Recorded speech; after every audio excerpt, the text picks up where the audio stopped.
It was the kind of evening that felt almost too calm for a Thursday in Oakridge. The streets were quiet, the summer air still, and the night sky above was dotted with stars. Officer Mark Jennings, a veteran of the Oakridge Police Department, was winding down his shift after what seemed like an endless day of paperwork and routine calls. He had seen it all from petty thefts to domestic disturbances, but he always kept his instincts sharp. The job had taught him to never assume things were as simple as they seemed. It wasn't until he was on his way to wrap up for the night that the call came through. A tip-off had just come in. A suspect, Jake Harper, was spotted in a local park after hours. Now, Oakridge wasn't exactly known for its high crime rate. Sure, there were occasional break-ins or speeding tickets, but serious trouble was rare. But the name Jake Harper rang a bell. Jake was a 22-year-old local who had a reputation in the neighborhood. He wasn't a hardened criminal by any means, but he had a record small-time offenses like shoplifting, trespassing, and a few run-ins with the law. His mugshot had shown up on the department's radar a few times. Nothing major, just a kid who couldn't seem to keep his act together. But tonight felt different. As Officer Jennings made his way to the park, his gut told him there was something more going on. He arrived at the dimly lit park around 9:30 p.m. It was empty, except for a figure sitting alone on the weathered bench under a flickering street lamp. Jennings slowed the cruiser, his eyes scanning the area. No one else in sight. He pulled up slowly, turning off the headlights as he parked behind a large oak tree. Jake was slumped forward, his head hanging low. Jennings got out of the car, his boots making soft, crunching sounds against the gravel. As he approached, he instinctively placed his hand on his holstered gun, the faint rustling of the leaves masking his footsteps. It wasn't that he suspected Jake of carrying a weapon, but in this line of work, you could never be too careful. "Hey, Jake," Officer Jennings called out, his voice firm but not unkind. Jake lifted his head slowly, his eyes bloodshot and glazed.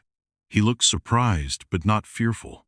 In fact, there was something in his demeanor that struck Jennings as strange. The usual defiance or nervousness he saw in most suspects wasn't there. Instead, Jake looked defeated. Jennings took a cautious step forward. "What are you doing here? This park's closed at night." Jake didn't respond at first. He just stared at Jennings, as if the officer had asked him something far deeper than a simple question. "I didn't do it," Jake finally muttered under his breath, his voice barely above a whisper. Jennings frowned. "Do what?" Jake shook his head, his hands twitching. "I didn't rob that store.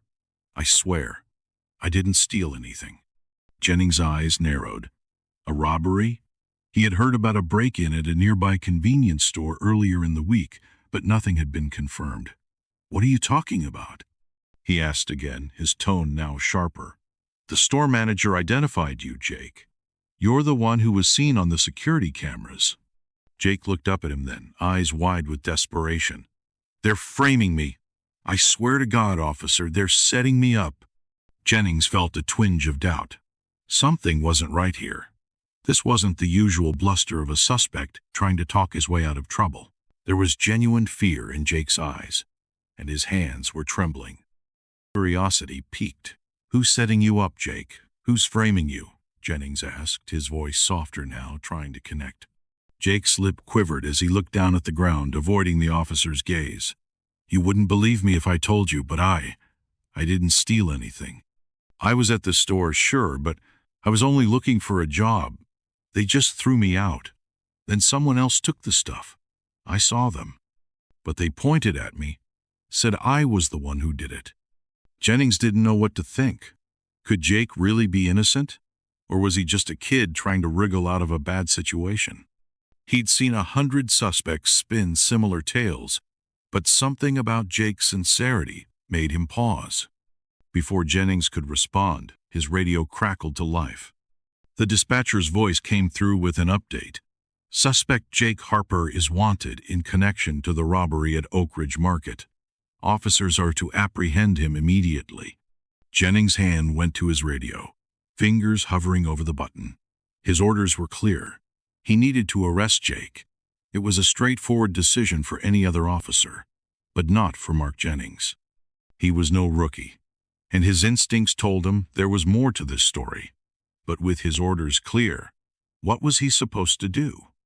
As the radio crackled again, Jennings thought for a moment. He glanced back at Jake, his heart heavy with uncertainty. Then, just as he was about to take action, the strangest thing happened. A car pulled up behind the park. Its headlights cast long shadows across the ground as it slowed to a stop. Jennings instinctively turned toward the vehicle, his hand now gripping his gun. The car door opened, and a tall, well-dressed man stepped out. The man's face was familiar. It was Eric Thompson, one of the wealthiest, most influential business owners in Oakridge. Thompson was known for his real estate empire, his charity work, and his reputation as a pillar of the community. But what was he doing here, in the middle of a police investigation? "Officer Jennings," Thompson called out, his voice calm, almost rehearsed. "It's good to see you again." Jennings raised an eyebrow, confused. "What's going on here, Mr. Thompson?" Thompson walked over with confidence, his eyes flicking to Jake, who was still sitting on the bench, his head down. "I was just about to ask you the same thing, officer. You see, I know Jake, and I know he's not the one you're looking for." Jennings looked between the two men, his mind racing. "What are you talking about?" Thompson sighed, rubbing his temples as if the whole situation was a mere inconvenience. "Jake's been working for me. He's not a criminal. This is all a misunderstanding. Someone's trying to pin it on him. The real thief is someone much closer to you than you think." Jennings froze. Was this some kind of joke, or was there a deeper conspiracy at play? And why had Thompson suddenly come to Jake's defense? The man's next words would shock Jennings to his core. "You should look closer at who's behind this," Thompson said quietly, his eyes narrowing. "Because I think you'll find it's someone from inside your own department." To find out what happened next, subscribe for the full story.